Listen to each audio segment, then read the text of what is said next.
Hey everybody, welcome back to another Face Reactions. I'm Griffin, that's Theta, and we're here to watch some Witch from Mercury. We got some comments here today, so let's see what everyone is saying about the show. We got MDCKCDE. Yeah, there's no good way to pronounce that. Fun fact, there's a single hint about Gundam Calibarn in all of G-Witch. It happens in episode 2 of season 1 when they're examining the specs of the Ariel. The dialogue goes somewhat like this. There's no matching permit signature with this machine, except a single one. Ox Earth, huh? Calibarn makes sense existing in an out-of-universe meta thing.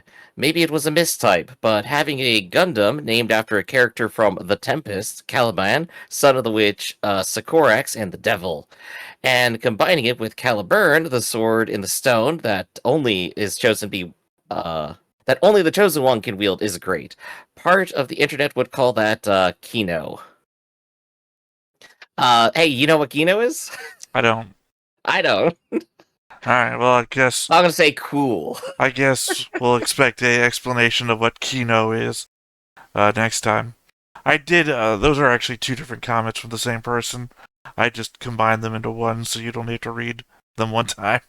Fair enough. The first half I responded to myself in the comment section with maybe, because at the time, I'm sure most of us were thinking, maybe that's just the Lifrith model that is Ariel.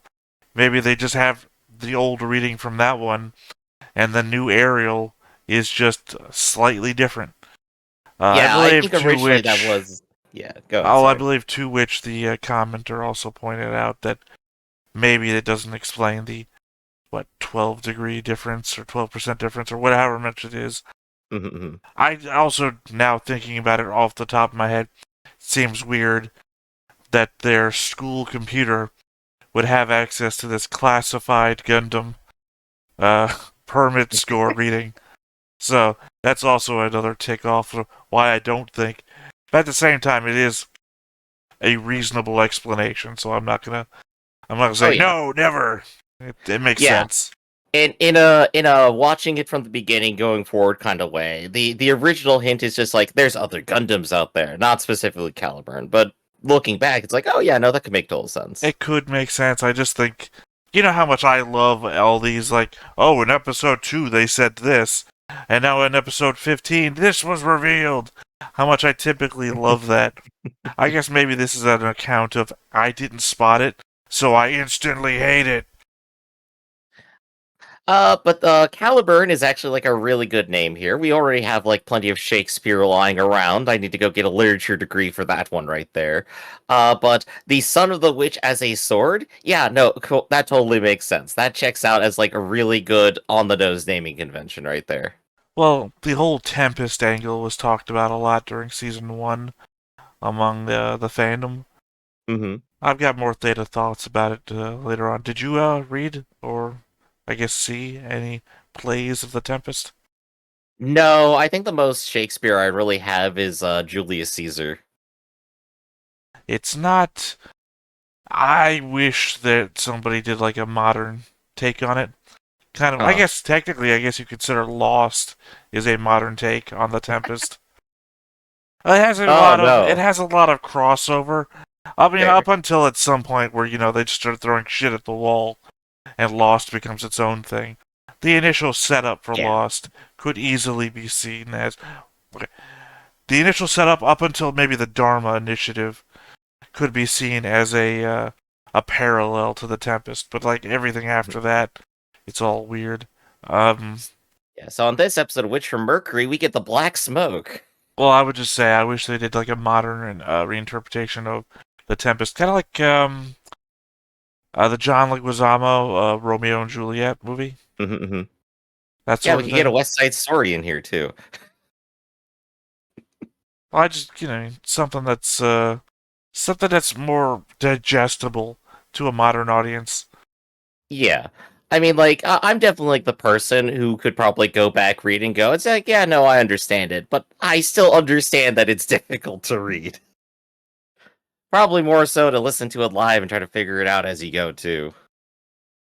But our next comment here is, Jonathan Bernaldez, 5040, who says, Suletta gave out fresh tomatoes to the girls who bullied her in Season 1, Episode 1. Choo Choo gave out fresh tomatoes to the bullies she slugged in Season 1, Episode 4. Yeah, I think we caught on to that a little bit. They're not mending wounds. They're showing that they care about other people as humans, even with negativity, like this tragic situation. I'm gonna Like that's bring up an image now instead ooh, of doing it okay. in Theta Thoughts. The one of the girls.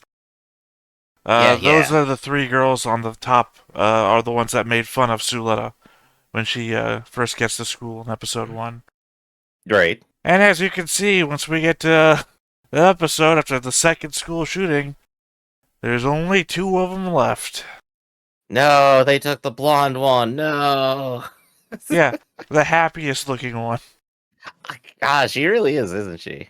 Yeah, there you go. That's a statement right there. Happiness dies. Well, I mean, it does well even without school shootings. Yeah. But I mean, like, I think Suletta and Choo Choo having at least some slight maturity and just demonstrating they're good people, I think it was still a good showing for them to do so. I don't know if it's a matter of maturity. It's just a matter of we need to do something. Right. Putting aside school pranks and drama for the sake of dealing with the trauma that is happening right now. I mean, you gotta be one hell of an asshole to decide in your refugee camp to start doing pranks. I mean, there are still a whole bunch of emotional teenagers who could do literally anything. So I mean, it's like, no, this is good for them. Elon's out here setting tents on fire. Just a prank, bro. Just a prank. Oh, Elon 5 would totally do it. Mary, SF8PM, says Lotta sure loves to blame on anyone who ever associated with his brother then. Lotta must use the Sword to either kill Suletta or Mjorn. For the love of God, Ghoul, please patch things up with your brother. Also, Lotta better be alive because he still owes Petra dinner or lunch. As soon as Earthhouse said they'll join Suletta's journey to have her confront her mother and sister, all I see were death flags all around them. Guston said they'll go to the head office front in order for Suletta to pilot the Caliban Gundam. Maybe that's where Suletta and Bjorn might bump into each other. Yeah, cool. Hey, you might want to lock your Gundam every now and then. Maybe take the keys with you out of the ignition. You know, just a thought. What do you think, Theta? Well, I mean, Ghoul doesn't technically have a Gundam. The company owns a Gundam. Fair, At the fair. same time, God, I had a thought and you prompted me. Now I can't remember what it was. Of Earth House, Martin and Nika are the ones that are throwing off death flags because they're constantly talking about this conversation that they're gonna have with one another. Mm-hmm. You know. Yeah, that's a pairing where one half has to die and the other one has to lament it. It's like, I never got the chance. Well, here on the edge of the end of the story, they're making plans for the future, and that's something you don't do, as Petra just taught us. Earth House is just 3 days from retirement, Theta. Huh, wow. Or graduation. Well, you remember Nika's like, I'm gonna turn myself in, and then once they let me go, because they're gonna let me go, I'll re-enlist in school, and then I'll do everything the right way. And Martin's Yeah. like, I'll make it up to you. I didn't mean to punish you. We'll talk about this, and dead. But this side of the space agency definitely has Bjorn's number and now has Suletta in tow. So I mean, it only makes sense that they will probably end up at the same location to coordinate. I don't know. That just seems like a random bit because we don't know where Mjorn's gonna go. I don't know why Bjorn Yeah. would go to the Sal, but because she's got so much better shit to deal with at the moment. Right. She's kind of not dealing with any of it at the moment. There's also the more dramatic reunion where Suletta just appears on the scene and Bjorn is just like, she came. That could be. Or they just meet each other at the very end. Like, hey, we both got all of our shit accomplished. Now we have no more drama left in our lives. Maybe let's just start over. We took all of our shit, we put it in a bag, we got it together. Our shit's together now. And our last commenter here for today is Phoenix221186, who says that scene is interesting because they wanted to use Suletta as a bargaining chip, a hostage, and a show of force all roll into one. Until Suletta told them, "Well, I'm just a clone." Then they switched to, "Well, we have a killing machine that could probably will end you, so go on and get your disposable on." As for Mjorn, yes, she is responsible for all of the dead people she made a deal with, the devil, to save one person, not thinking about consequences, hundreds of maybe thousands of lives, and Suletta's still on the chopping block. So great job, Mio, it's all your fault. Prospera told her directly, "I will make you hear their screams." Just saying. To the first half of the comment, the scene where they're referring to using Sulette as a hostage, Mm-hmm. not directly related to the comment, but that scene, since it was brought up, I really don't like Nika in that scene. Because Belmora, like, Gaston is like, hey, we have this this other Gundam, the monster. Well, we're gonna put you in it. And Belmora's like, but that'll kill her. Don't do it. And then Nika butts in, is like, Belmora, shut the fuck up. You've killed so many kids while you've been doing this. When do you get off? Da da da da da da. And then turns to Suletta. By the way, just like Belmora said a minute ago, you shouldn't do this. I was like, why the fuck? You just butted in to say Belmora should keep her mouth shut, to then repeat what Belmora would say. It sounds like Elin should have had that line. It just doesn't make any sense, because it's literally... everybody I've seen react to it also reacts in the same way of, yeah, Belmora, shut the fuck up. It's like, she was being a human being, not wanting a girl to die in the death machine that she knows about. And it's like, yeah, but Nika should also shut the fuck up and let Belmora tell Suletta not to get in the death machine. I feel bad because Belmora's trying her hardest. She's trying to be the most penitent person she can be. She's giving people free info. She's telling people the danger. She's sorry for everything she's done. Like, contrast to Prospera, who's just like, "I will cause more murders." She deserves better. Belmora's been blackmailed into the position that she's in because she True. survived the Venatus incident. Peel Tech knew about what she'd done at Venatus and roped her in to their whole pilot killing scheme. So all the pilots that she killed, because you remember Elin 4, she has like, but he has information, maybe we just leave him alive and he'll tell us the information. Like, nah, just kill him. It's like, oh, damn. I'm gonna be on the hook for all the 3 other kids I killed if I don't kill Elin 4. Yup. It's hard to wash away 20 years of guilt tripping, huh? Well, witches are all bad people. We cover this a lot in the Vanada's Heart manga discussion. It's getting darker and darker. Maybe the rest of the universe had a point at some point. Well, Dakar Nabu is an evil cult leader that's been made to look like the, I don't know, the messiah of the new age. But Bjorn is also an interesting story here, where I think from the very beginning, she really just kind of wants to put everything aside and be happy, and that was kind of what she did when she made a deal with Prospera. She went back into her kind of old ways a little bit. Instead of taking full responsibility for everything, handling stuff herself, she's just like, no, it's fine. Yeah, go ahead and do whatever you're doing, but give me Suletta. Which, to be fair, that's like driven by their romance together, right? Mjorn's dealing with the problems in front of her instead of the problems that she doesn't know exists. You know, you're being controlled by your mother. Well, I'll just go confront your mother then. You know, I handle my problems directly. And she doesn't understand that Prospera is like a mechanism, like a clockwork of gears, of plans rolling into plans. So she thinks, I'm just dealing with a mother issue. And then it goes the whole, oh, I'm getting a revenge plot against your dad, and all these other things that are happening. It's like, okay, well, I'll handle that as it comes. I just gotta deal with this Suletta thing first. Yeah. Alright, so, that's all for comments right now, but we do have a quick segment here called Theta's Thoughts, where Theta has spent a lot of time thinking about this last week, so Theta, what are your thoughts? Quick segment turns out to be most of the episode. Yeah, Q 5 hour rant. Let's go. Come on. Well, I don't know. This one's not as long as typically, though it's long enough.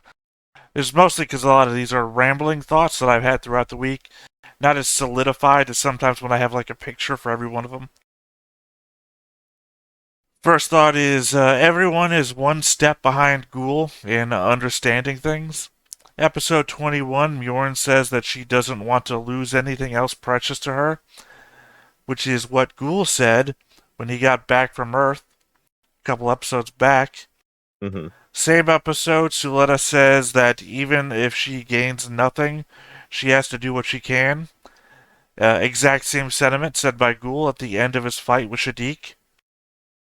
You know, an episode ago, which means at least Suletta's one episode behind Ghoul. Ghoul is the accumulated learning of everything all the other characters have gone through. The foreshadowing there has to mean when Lotta gets in Schwartz, and even if they inevitably fight, then whatever happens there is going to be a mirror for whatever happens when Suletta confronts Prospera/Aerie. That's a lot to take in there. Well, whatever happens to Ghoul is what happens to other people later. He's our mirror. He's the accumulated knowledge of everything that happens to every character. So Suletta might have one thing that happen to her, and then one thing happens to Mjorn, but two things then happen to Ghoul previously, because he gets everything everybody else gets. Does that make Ghoul our everyman? No, Bob is our everyman. I guess so. There's something interesting there, which you mentioned. Suletta is like, even if I gain nothing, I still have to keep going. As opposed to like the previous motto, where just like, yes, moving forward will always get me something. That's really setting up for a sacrifice play, isn't it? Well, it's like I said, I gave it as a mirror to Ghoul's. If you sacrifice nothing, you gain nothing. Which he says during the Shaddiq fight, which is why I mentioned the Shaddiq fight. It is possible to metaphorically break even. Well, so yeah, she's accepting in the new Star ideas. Trek terminology, it's possible to make no mistakes and still lose. Oh gosh, now there's an episode. So what's your next thought? That's what Ensigns of Command, I think. Yes. Way to declare to the world, yes, I know Star Trek. Yeah, that's right. I know the name of every episode. I remember Picard's flute. I meant more specifically how sure you were.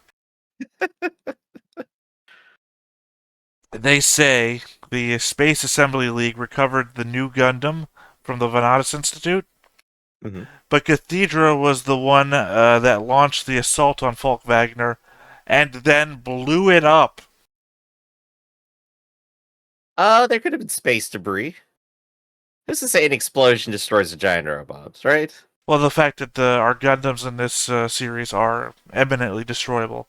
How many times have Aerie had her arm ripped off? Sorry, Ariel. Really. How many times have Ariel had her arm ripped off? Yeah, because they're not made of Gundanium or anything. And also, we've seen them blow up. What's her name? The two...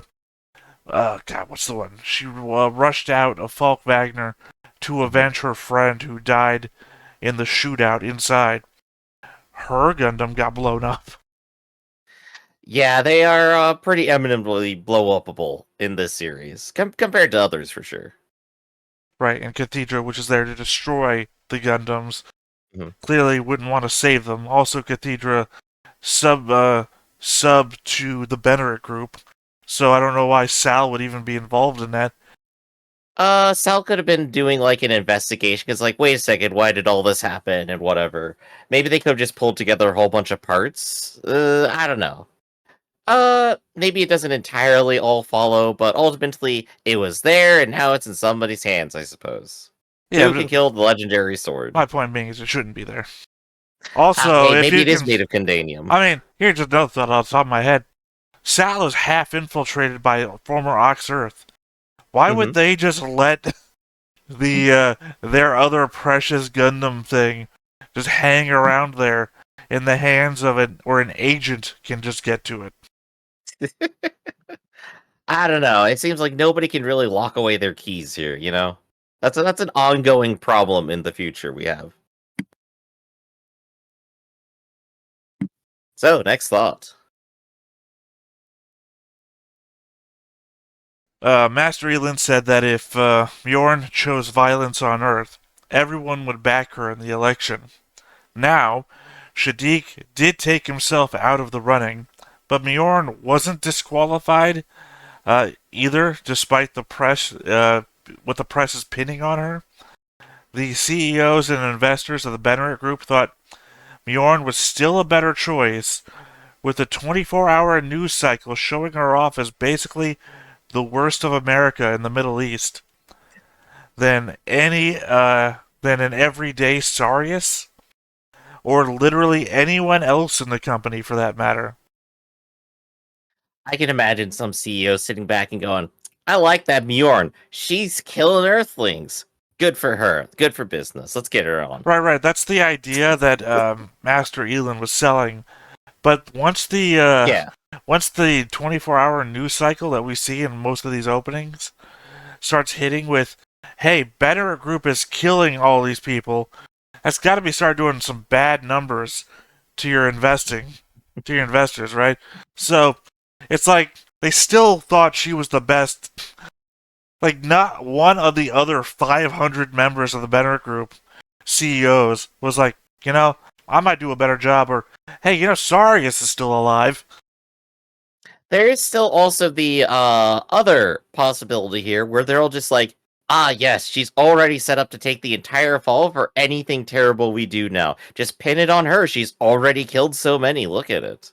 I mean, at this point, why is Shadik out of the running?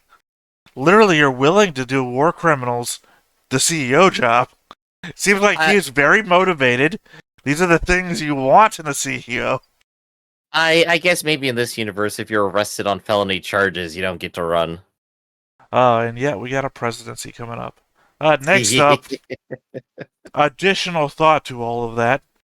The Benner Group is constantly giving press conferences, as we've seen at least 3 or 4 times now. Does it not have a PR wing? No one to deflect any of the bad press on their new president. Nothing to say when the Space United Nations decides to rise up against them. In this future full of AIs that monitor everything from school tests to pupil management concerns to even school therapy. Not a single AI dedicated to PR management. You know what? That would almost make sense to do. The Haros seem to at least have a basic rudimentary understanding of how to process a statement back to people, right? They have a room where a Haru gives you therapy. I thought that was just a cute little shrine thing. That you're talking to, that records your information, and has the ability to talk back. Right. Oh, gosh. I mean, the alternative is you're thinking they're praying to Harus for counseling. I guess the only thing I can say is that, maybe that's a Mjorn problem. She just hasn't hired anyone yet. Not even a Haru. I'm just saying, the Benner Group is not a good company. I don't even mean from the fact it's killing people. I just mean it doesn't handle its elections very well. It has no PR outlet other than we send our people out there who are committing the crimes to talk to people. I could say that, one, narratively, it's a conservation of detail, but two, maybe these are actually just valid critiques against the organization and further reasons why it needs to go. I mean, conservation of detail doesn't make much sense in that we've, again, been given a lot of news constantly. Since the prologue, in fact, the news has been showing up. Just have some guy doing a little, like the guy who's giving the polls of what Spacian concerns are and Earthian concerns are. Have a guy just show up, just doing a little bit of fire control. Like, he doesn't have to be on there for 20 minutes. Like, about 10 seconds. Just to show us. I need that guy's Wikipedia page. I need his backstory. Just to show us that he exists, like every other of the news articles. Right. Alright, so aside from hiring problems, what do we got next? Keep hoping you're going to have a longer comment so I can get a drink of water, Griff. Alright, in The Tempest, Caliban is the son of the witch Prospero, Prospera, eh? Uh-huh. In episode 5, during the fortune telling, Alia indicates that a stone might represent Suleta's brother. Of course, she indicates that she doesn't have one, and I think most people just assumed that referred to Eri this whole time. Mhm. Thematically, as a creation of Prospera, she could just be as much a sister to Caliban. In the story, Ariel serves Prospero, while Caliban refuses. At the end of the story, Caliban decides to serve Prospero. Additionally, Ariel frees the prisoners of Prospero by the end and is set free. Is it possible that Ariel will return to Suleta and Caliban will join with Prospera for the final fight? I mean, it sounded like Caliban doesn't want to work with Prospero, and that's the reason why, like, it's not working with her right Well, now. then you didn't catch all the details. I told you at Uh, the end of the story, Caliban joins Prospero. all right, yeah, so a little bit of a flip. Oh, that could be a flipsy doodle. That could be I interesting. said Ariel is sets free the prisoners Yeah. and is freed themselves. Caliban Mhm. joins Prospero at the end of the story. And also, Mhm. that's why I said the whole brother thing. Caliban is a male character in The Tempest. Right. We have definitely spent a number of episodes just building up the relationship between Suleta and Eri, and we have it all come to a fold where Eri demonstrates she cares about Suleta. Suleta definitely cares about Eri. It would be a shame if they did not reunite in some way. I mean, the thing I'm describing here is more akin to Zex and Trey's Hmm. Gundam flip. Yeah. Hey, Theta, we need you to pilot the double O. But the one from Zadistan, circa, what, 15 years ago? Oh, I'm sorry. I thought the newer version in Gundam Wing was the double O as well. You know, Are there's a you lot talking of about the crossover. Wing Zero? Wing Zero, sure. Yeah, there we go. The double O is from Gundam Double O. You might not be able to tell because the show's fucking named after it.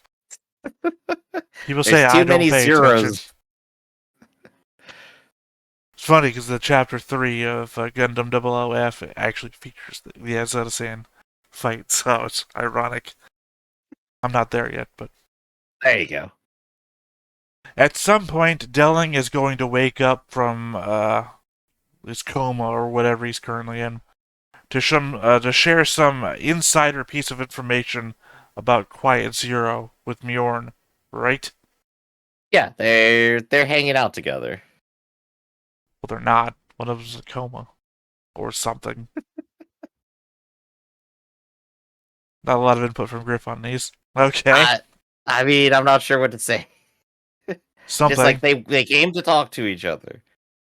Well, no, because one's still in a coma. It's a theoretical I threw at you, and you're like, yes, that's true. Well, it's not true. It's a theoretical, Griff. I think maybe I just completely misinterpreted it. Let's just move along. All right, the next two images I sent you. All right, so we got our Quiet Zero, big old Gundam coffin, and we have, it seems, Quiet Zero's coming along well. We also saw that the front trunk of Quiet Zero being built at the end of last season. The interior shot there, right? The floating cross thing on the left. Compare that to the bottom cross section of Quiet Zero on the right there. Am I looking at the same set of pictures? I don't think I see that one. There's literally only 3 pictures I sent you. We've already covered the Friends one. Your Maybe options I'm are now misinterpreting the limited. perspective here, because this seems like a broadside picture, not like a top or bottom down. Okay, you see on the left-hand side of It Seems Quiet Zero is coming along? Hmm. You see that little cross section thing? Oh, yeah, the little gantry. Whatever you're describing it as, I'm not going to get into description words for you right now. On the Fair enough. left-hand side, okay? Now take the picture of Quiet Zero, flip it on its side, and line them up. I think I would have to say I don't think that's the docking for Quiet Zero. Who said anything about docking? I don't think that's the same object at all. I think that's just the platform for viewing into the place.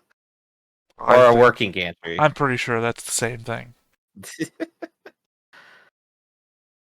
Like I said, I think my guess is that the overall room that shot is taking in, like the one with big blue lines, that is the interior of Quiet Zero. That is the place where Ariel gets stuffed last episode. That's my interpretation of it, though, visually. Cool. Next time you come with your own pictures, Griff. I think I'm right until you bring your own evidence. There we go. I'm gonna take a picture of it right now. Bam. There we go. Sending it. I'll wait. Next question. I don't have a question mark on any of these that I have left. They're all periods. They're statements. More declarative statements. We had a conversation on the Discord along the lines of how stupid Sal was to send its permit-controlled fleet into a situation knowing the enemy could take over permit-controlled technology. Mm-hmm. And I tried... Wow, I just blew my ears. Sorry. And I tried to devil's advocate the Sal by questioning how much they really knew. We know they are acting on intelligence given to them by Peel turncoding to their side, plus whatever Gaston might have given them already. Both elements depend on Belmora. Belmora worked for Peel and is the source of Gaston's intel. If she was tight-lipped about what she was up to when she was with Peel, they might have a little... They might have nothing... I'm sorry. When I blew my ears, everything just sounds weird to me now to throw myself off. They might have little to nothing to share, and if Gaston is still on his way to give Sal the intel he's gathered when they reach the home office, that might explain the lack of insight into how bad an idea sending their fleet was.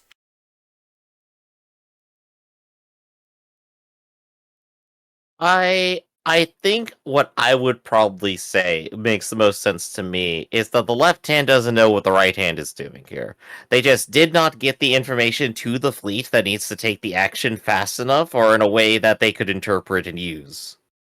They had some sort of action plan. They were just going to go ahead and do it no matter what.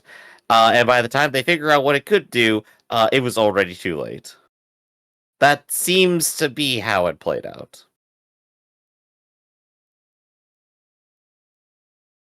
When the Sal fleet attacks Quiet Zero, Mjorn and gang are watching a transmission of the event in their office with a screen that says Benner Group on the table. I find it just a little amusing that the Sal is broadcasting their assault to the people they are attacking, as this is literally, in their minds, them attacking the Benner Group.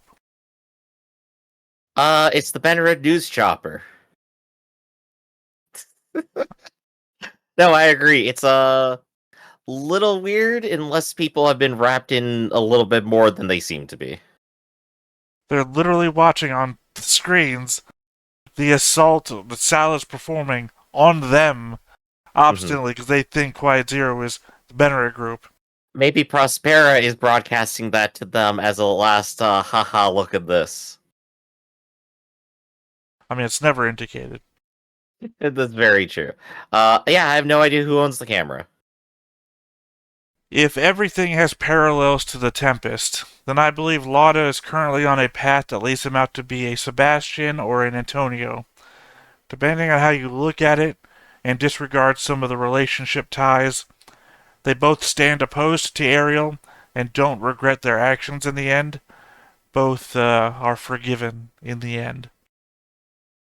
Lana definitely feels like a Sebastian to me. I don't know anything about either of these characters, but he definitely feels like a Sebastian. Yeah, why? Because he has the na kiss the girl. Petra, it's a Petra reference. I could see Lana dancing. That's the only thing I could think of when you say he said it feels like a Sebastian. It's that because of his thick Jamaican accent. I don't suppose either Sebastian or Antonio had a lover, did they? Don't remember. Okay. So, is that all for Theta Thoughts? That is all for Theta Thoughts today. All right, now let's go ahead and go into our last little bit where we're just gonna go ahead briefly go over what happened last time and get into it. Last episode was what we can do now. Sometimes following a TCS attack, Shadik is in custody while Mjorn has become the new president of the Benner Group. However, Peel Technologies then publicly leaks the various crimes committed by the conglomerate, giving the Space Assembly League a casus belli to forcefully disband them.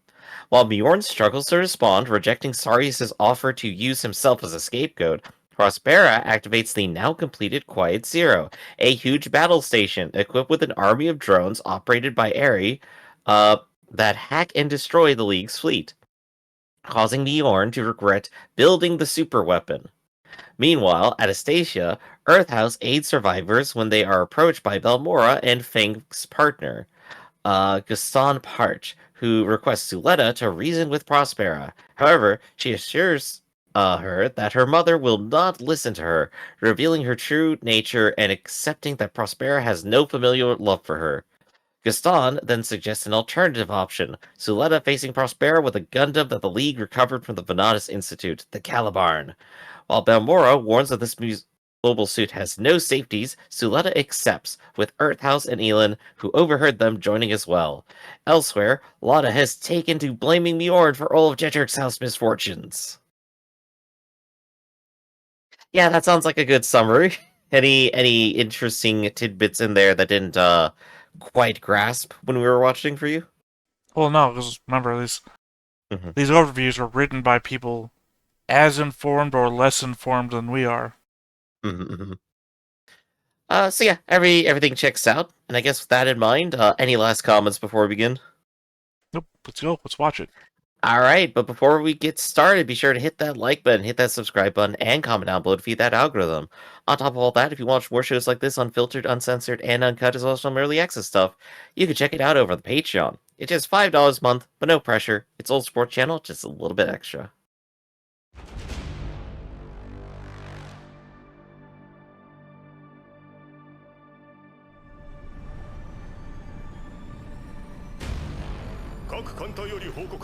Oh, there's more. We're incapable of learning. Or is this just a reframe from last time? It is. No, this looks like, that starts with a C. What are they? Cathedra. This looks like Cathedra.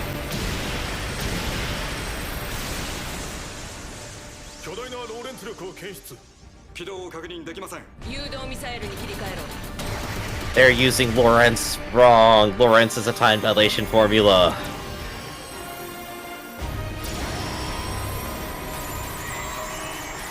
I was gonna say, wouldn't it be hilarious to me if all those missiles aged to death?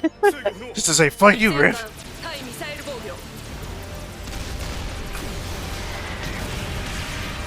So impenetrable to lasers, impenetrable to missiles.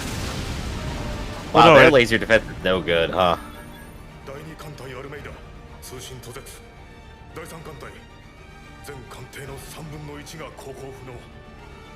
Yeah, this feels like Legend of the Galactic Heroes all of a sudden. パーメット反応炉の再活性化まで時間がかかります。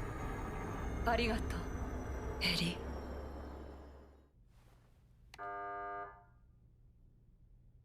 ミオリネ、俺だ。 Buzz a couple more times. また来る。 Oh, now she's in the Suletta phase. Ah, yep, there we go. Or Desert Punk phase. I appreciate the very least. They're like, okay, let's back off and continue from a distance. Let's keep attacking them from a distance.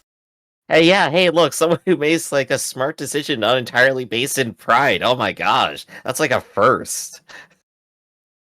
Oh no, it's like they're learning information as they go instead of having it up front. They lost the whole fleet in 3/4. Well, I mean, no, because they lost their entire fleet the first attack. Mm-hmm. This time they lost less than a whole fleet.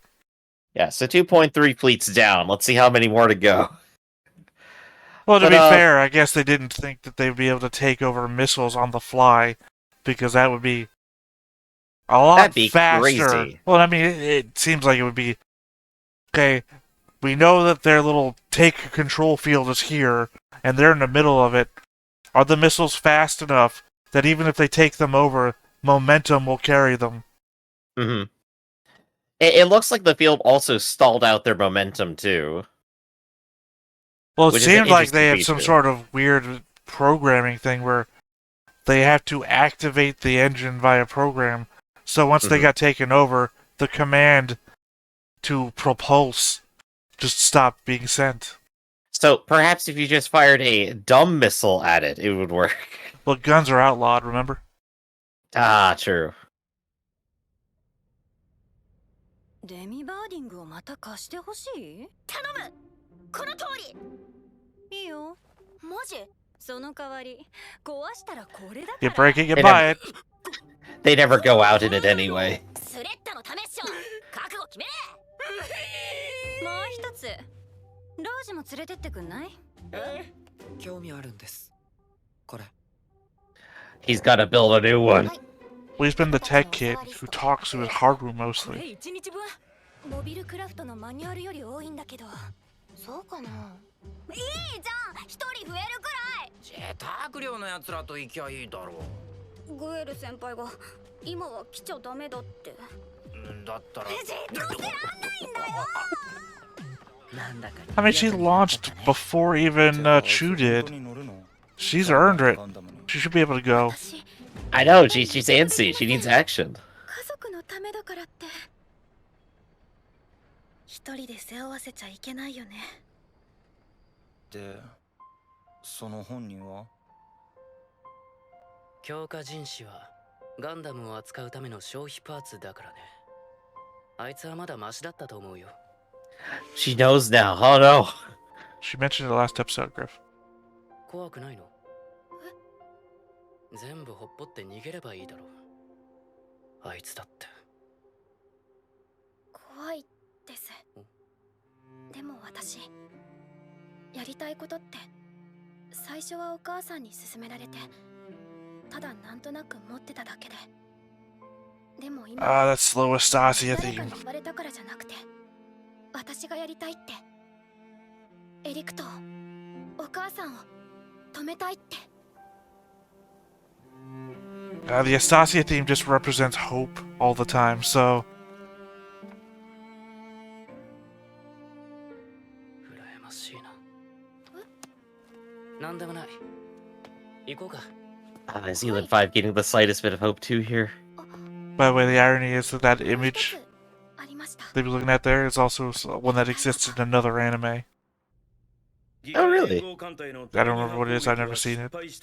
People have been talking about it. I guess Noria also liked anime. ミオリネ代表はまだ部屋から。あいつは。どうした？宇宙議会連合の査察官から面会の申し出が。連合の？それとアスティカシアの学生がミオリネ代表にお会いしたいと。ブリオン社からオプションユニット手配しておきます。ありがとう。どういたしまして少し Oh, he's so shy. のテスト準備が整う。要は手短に済ませてくれ。はい。スレッタ・マーキュリー。クエルさん。クエル先輩にこっちだ。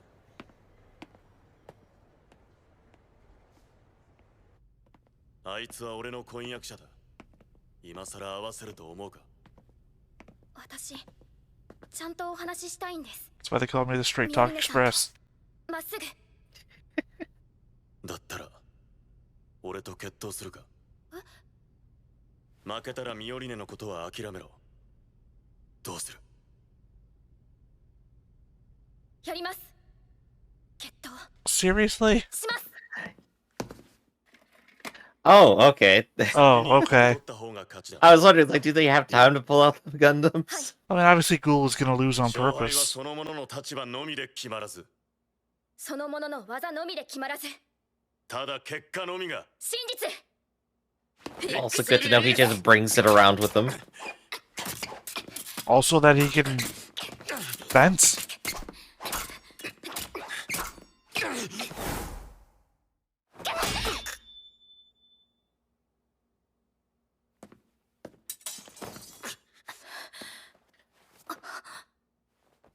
お前の勝ちだ。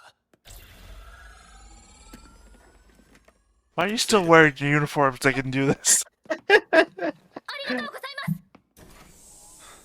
Look, it's the future. I want a t-shirt that could just, like, give me new logos on the fly. I'd never stop wearing that.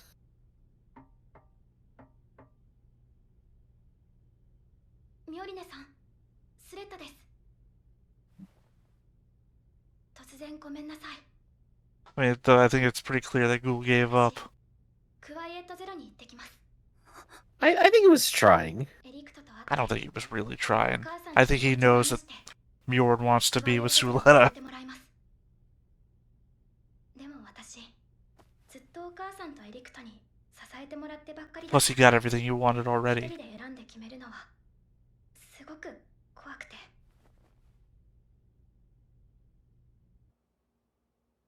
できない。ミオリネさん。都合のいい言葉なんてあげられない。自分で選んで決めて、そのせいでたくさんの人が傷ついて死んじゃって。あんたを母親から引き離したことも全部間違ってた。私も間違えました。人を殺しました。プラントクエタで。ソフィーさんのこともみんなを守るために。 Technically, Eri killed Sophie. 自分に言い聞かせました。 I think she can definitely deal and process her guilt here. 学園が大変なことになった時に、みんなと必死で復旧作業をしていた時に思ったんです。正しくっても間違ってても自分がやったことは取り戻せないんだって。 Which is why I'm here to tell you that I gave away all of your tomatoes. 前に行くしかないんだって。 By the way, bad timing, your garden's gone. 間違いたくない。私がここまで来れたのはミオリネさんと出会えたからです。これは間違いなんかじゃありません。 Aww.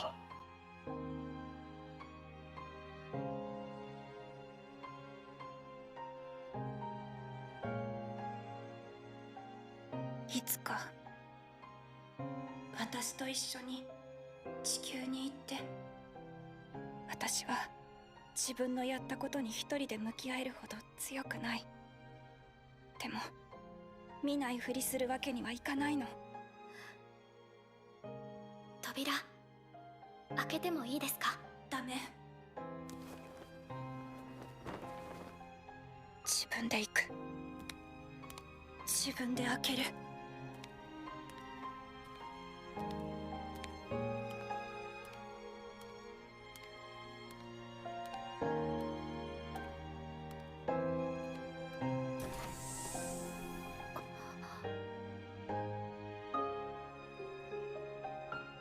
Oh gosh, that is a wreck.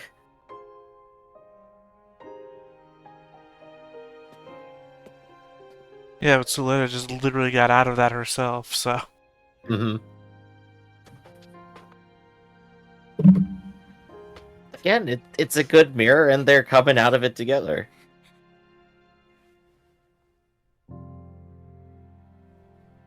Selena taking what she's learned about processing her guilt about things and sharing with Mjorn. This is very sweet.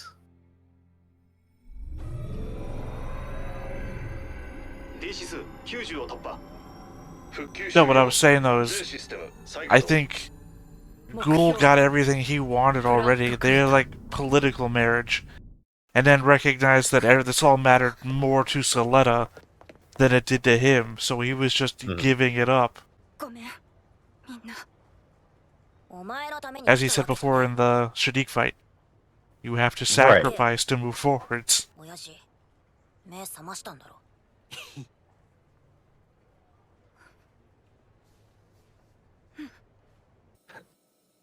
Oh, the thing I mentioned in the Theta Thoughts. 私逃げないから。会社もガンダムの呪いからも。だからあんたも諦めて死ぬんじゃないわよ、クソ親父。First thing you hear when you wake up, you lousy father. Oh, I love it.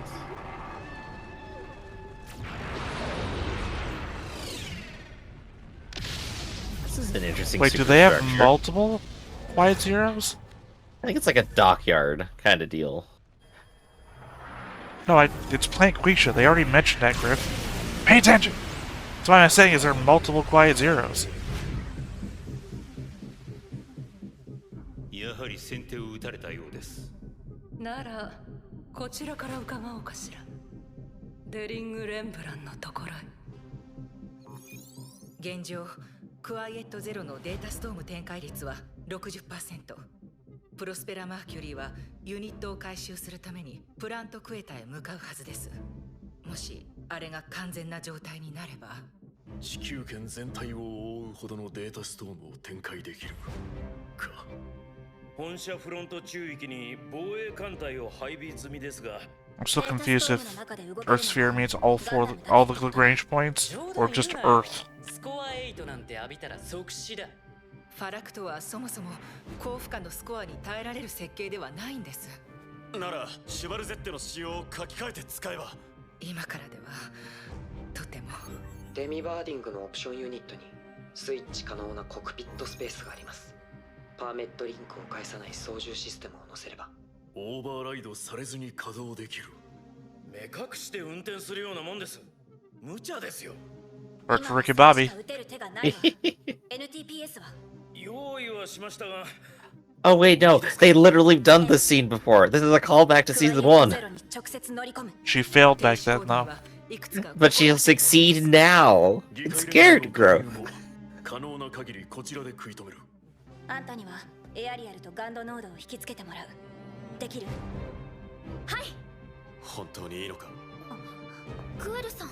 スレッタがガンダムに乗れば。自分で決めましたから。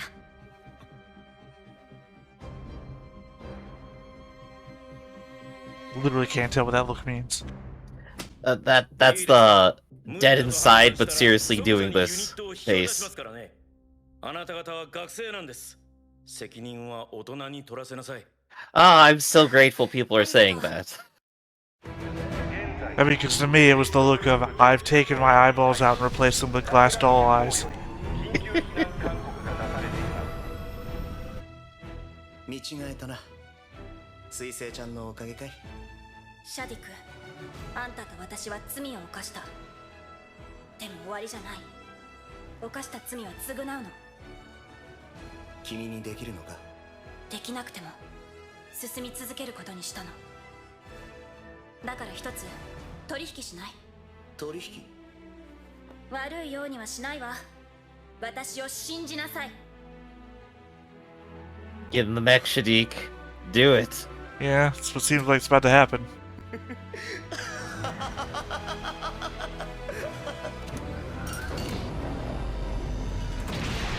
スイッチングのテストいつでも行きます。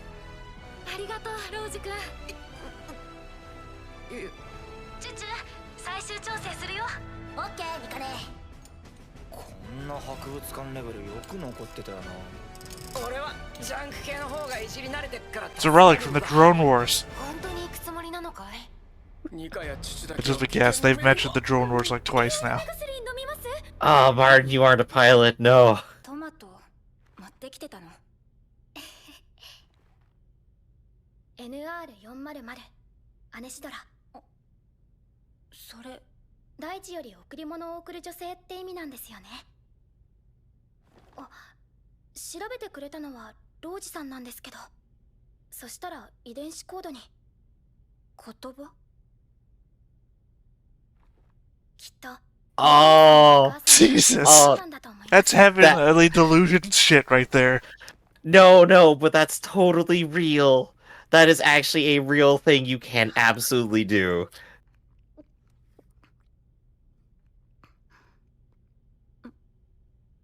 また作るわよ。はい。 I'm just more surprised, like, that their little scale thing, like, it actually just analyzes genetic code on the fly. That's more impressive. Yeah, it's the future. 聞いて、スレッタ。オーバーライドを回避するにはスコア5のクリアが必要よ。By the way, score 3 killed your dad.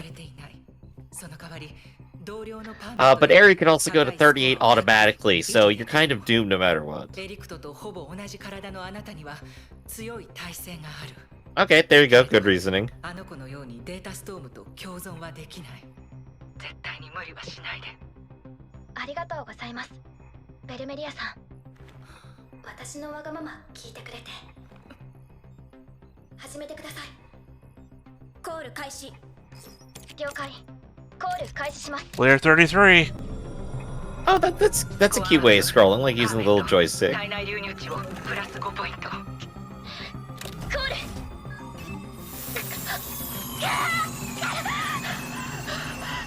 スレッタ。続けてください。スコアアッププラス5ポイント。コール。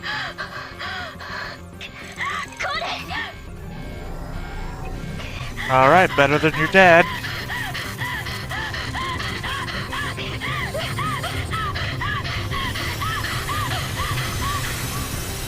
Hey, they're making this, good and painful. スコア5クリア。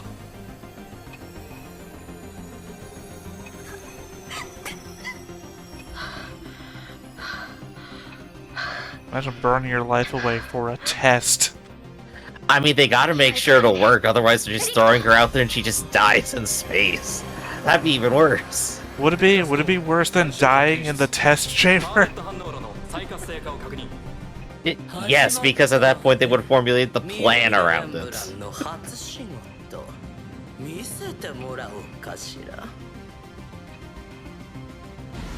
Oh gosh, circular command cabin. Oh, that's so good. Shadiq's still in the lockup.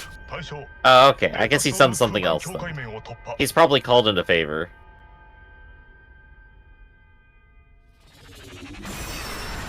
It's the Tallgeese. I mean, wait.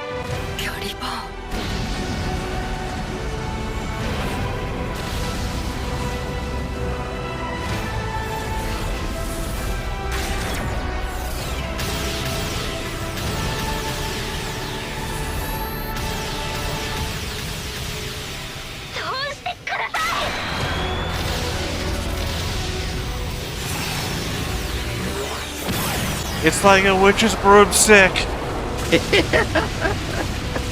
Oh, you're right. そう、やはりスレッタなのね。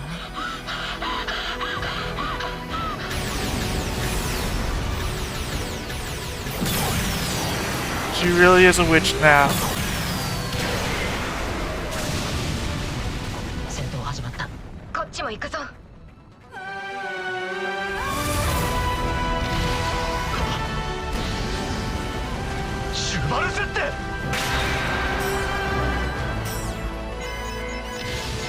Lana! Come Oh on, no, babe. he's gotta ruin everything. まだあの女に囚われているのか、兄さん。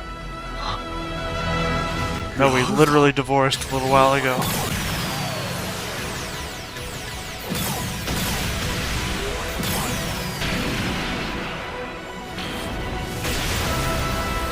That is a cool little design.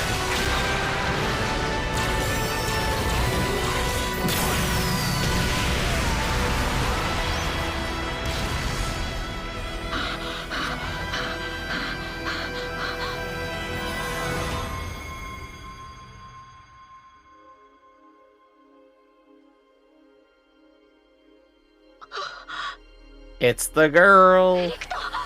Oh, what a mirror, huh? Sisters fighting sisters, brothers fighting brothers. スレッタ。止めに来たんだよ。二人を。 Ah. Oh, the cliffhanger. No. Well, there's so much to go back over in that episode. I mean, not even for like discussion purposes, but for like so much stuff popped up to read on screen, and people were talking at the same time. And even when the people were talking, they were talking about shit that I still have to go back over just so I can really bring it all in, because I'm still reeling from stuff that happened in previous scenes. I just need to. I know. This is just a really great setup. Like every single thing here is like the peak of emotion, right? Every single fight there like is something that has been like long brewing, right? Well, I don't know. The Lada versus Ghoul fight has like not been long brewing. It's been. I mean, there have been the scenes, It's right, a where Lada's culmination of a lot of walking stuff. through a hallway and hearing people shit on him and wishing Ghoul had been around. It's like Lada's like not inconsistency. Lada's mental imbalance has been brewing for a while, but the fact that it explodes into a fight, brother v brother, is rather sudden. I mean, I'm not upset about it. It's cool. I want to see it, but yeah. Plus, I want to see what the Schwartz can do. Alright, What do what's we the got next title? 次回譲れない優しさ Oh gosh, it's gonna be tragic. No, it's tenderness. What did I say? How did I tell you the Tempest ends? Ariel frees the prisoners, the Caliban turns over to Prospera, and then the fight happens in reverse. No, everyone gets forgiven.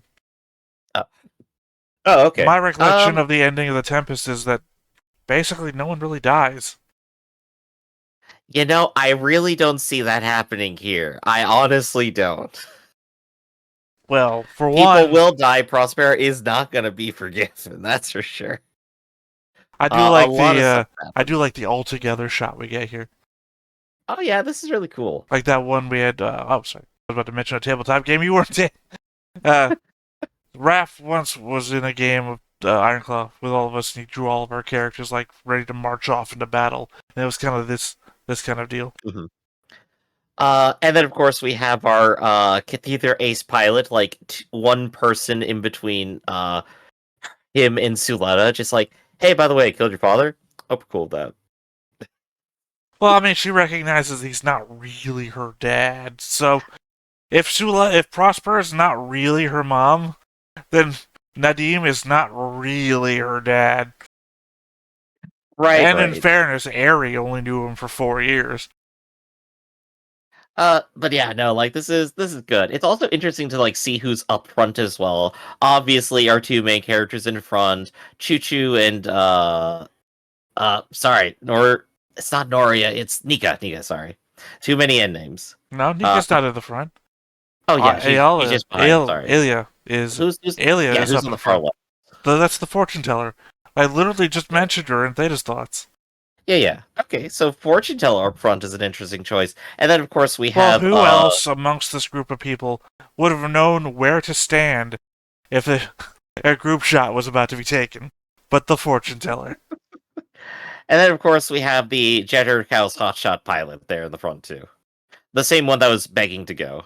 Yeah, Felsi. Yeah, so no, this is interesting choices up front. Plus Nika and the two gamblers that you always hate. Elon 5 hanging out way in the background. It's like, no, you all walk first. It's okay. Oh, because he said he's not gonna pilot a Gundam. I already said that. Right. He's officially decided not to. He's not gonna. Let's see. I think I want to like tap back on the genetic code thing. Because like you seem to think that was just like preposterous and out of nowhere. I didn't say that. You were surprised by it. Yeah, I was surprised by it because we had no hints that it was coming. And it's just a connection between her and mom. It was just a thing. I'm not like a botanist and a geneticist thing. No, actually, she was just a botanist. We already covered that. The geneticist thing was just something we were coming up with. No, you seem to think I was like, no, this fucking can't happen. I didn't say that.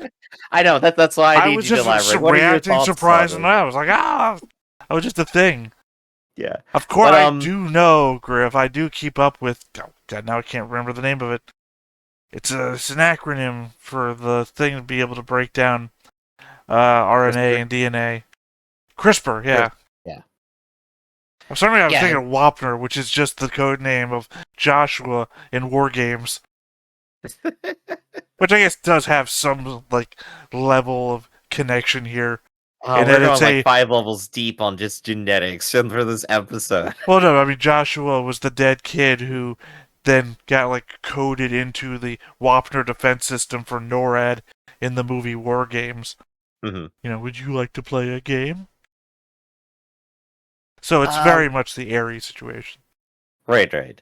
But yeah, no, that technology exists in real life right now, and I think people have even suggested like using it to like encrypt data. I'm just like, all right, and then it gets like only people with CRISPR can decrypt it. Well, I mean, they were talking about it like 5 years ago. I know it's not new Yeah, shit. Again, it's not. to me, the fact it can be done doesn't fucking matter. It's not worth talking about. For me, the fact that it showed up now, this late in the series, that she's been spending all of her time around these tomatoes, and not once did she like, why did my mother make these special tomatoes? Or what's special about these tomatoes? All she cared about was gardening, not what her mother did as a thing. I mean, that's not even what was going through my mind at the time. It's just, hey, let's hit Mjorn with one more thing, was what I was being surprised with. It just got her out of the room. Just got her out of the whole, I've now killed a bunch of people twice thing. Let's hit Mjorn with one more thing. Yeah, hey, Mjorn, you done are you done crying? Done being a mess? You're good? You're good? Okay, here's one more. Go cry again. Well, she took it in stride. It's like, oh, okay. She didn't seem to care that much. We'll grow more tomatoes. I mean, sure. Your mother. It's just an affirmation of her mother's love, which I think just like cements her mood right now. Well, I guess the takeaway then is that Mjorn didn't need it. She only thinks about her father, how lousy he is, and didn't need her mother's affirmation, because it literally goes from that scene to, we'll grow more tomatoes. I'm going to talk to Shadiq now. All right. So, what else caught you in this episode you want to go over? Well, as I said, the ghoul thing. It doesn't seem like... See, Ghoul had no motivation for the duel, right? He didn't have any reason to do it other than to give Suletta everything back that she wanted.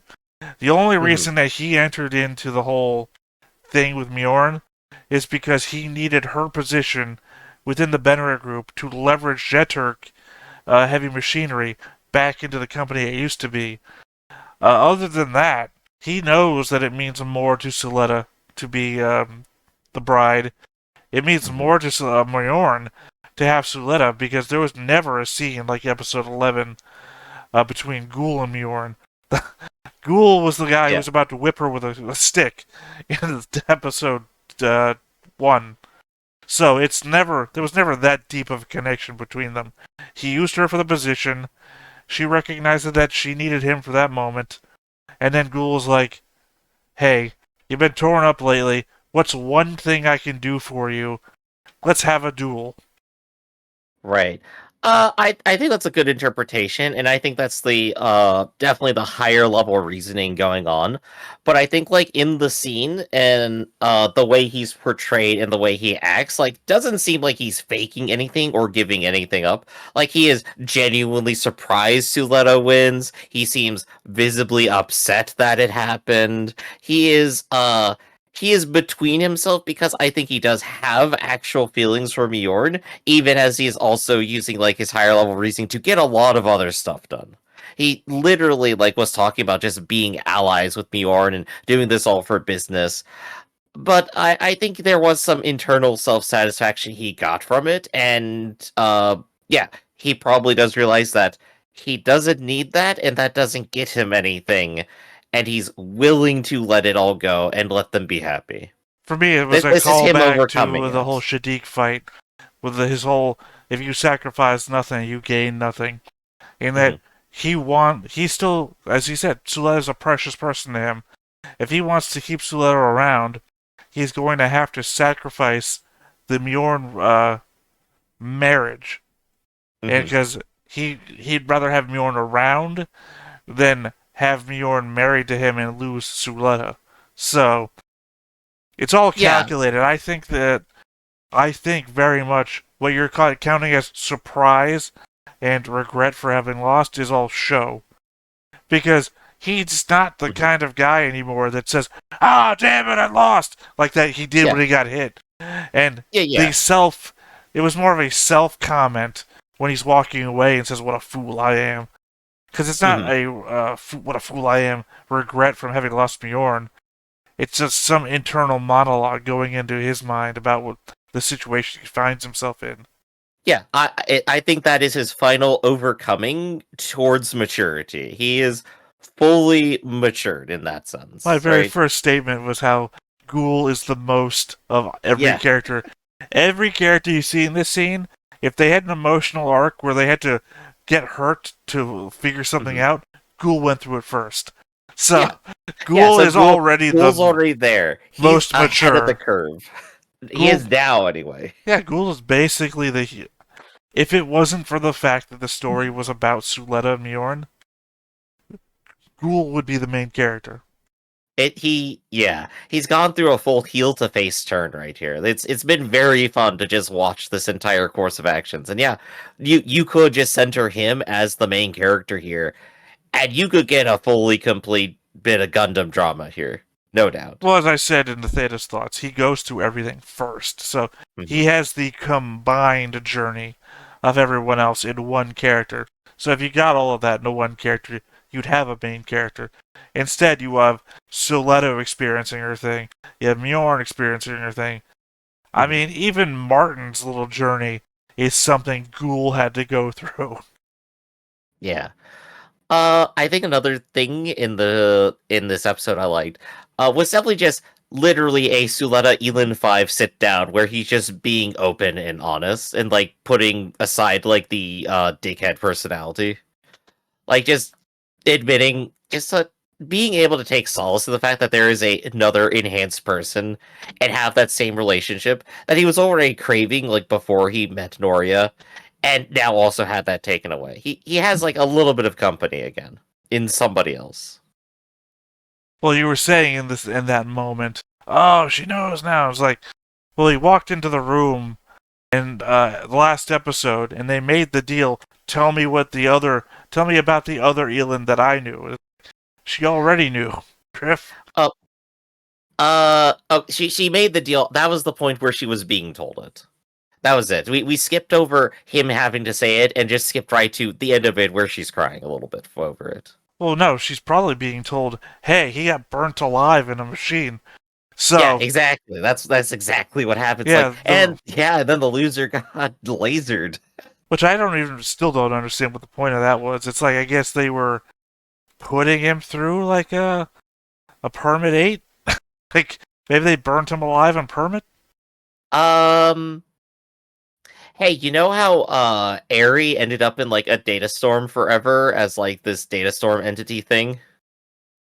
Well, you think there's that Elin 4 in the Fract somewhere? Yeah. That seems highly unlikely given the fact during this exact episode they said that the Fract was not designed to experience permit scores that high.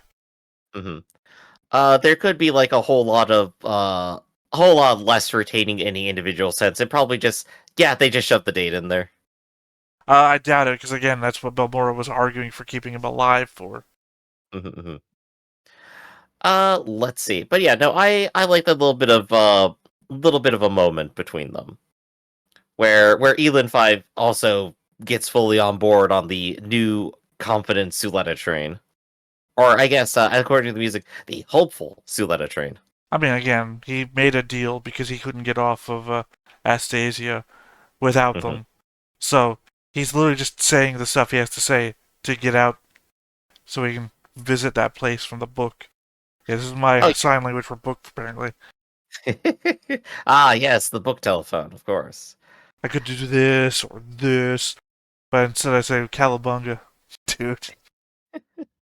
Any other part of the episode you want to go over? I mean, there's so much that happened. When we had the assault at the very beginning, which was very much an Independence Day callback, it felt like. Oh gosh, yeah. Like I said, I gotta go back and rewatch a bunch of stuff just so I can get the full context without having to.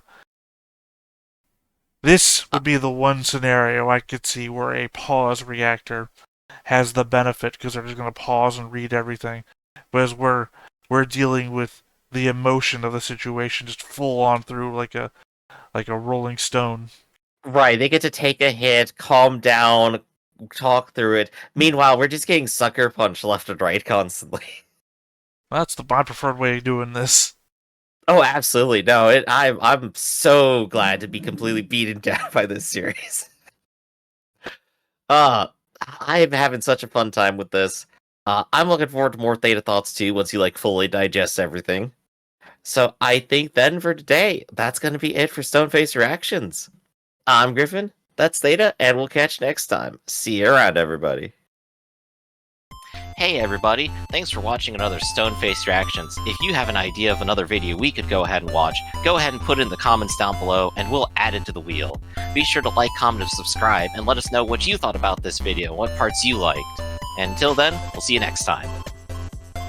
Is this too goofy?